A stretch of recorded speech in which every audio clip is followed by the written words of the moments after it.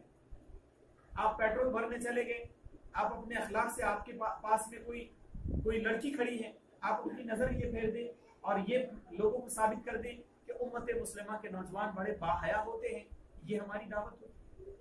ایک بڑے من نے اپنی کتاب میں بات لکھی اور اس کی کتاب میں لکھا کہ جس دن ایک مسلم محلے سے غیر مسلموں کی بیٹی یا بیٹیاں بڑی محفوظ انداز میں گزرنے لگے گی تو کہہ دیا جائے گا کہ آنے والا کل اسلام کے غلبے کا کل ہوگا, آنے والا کل اسلام کے غلبے کا کل. تو ہمیں لوگوں کو اللہ کے دین کی دعوت اپنے عمل سے بھی دینا, اپنی زبان سے بھی دینا. عمل سے یہ ہے کہ ہم با اخلاق زندگی گزارنے کی کوشش کریں, اخلاق والی زندگی گزاریں. اور اخلاق والی زندگی کیسی ہوتی ہے؟ جہاں ہم کھڑے ہیں وہاں اللہ کے دین کی بات ہو. کسی آپ کو دکان والے نے اگر روپیہ زیادہ دے دیا, میں کئی واقعات ایسے سنا سکتا ہوں کہ آپ کو کسی نے صرف 5 روپے زیادہ دے دیا, 2 روپے زیادہ دے دیا, اور آپ واپس یہ کرتے ہیں اور واپس کرتے ہوئے یہ جملہ کہتے ہیں کہ میں یہ واپس اس لیے کر رہا ہوں کہ کل قیامت کے دن مجھے یہ زیادہ ملنے والے پیسے کا اللہ کو حساب دینا ہے. امانت داری کے ساتھ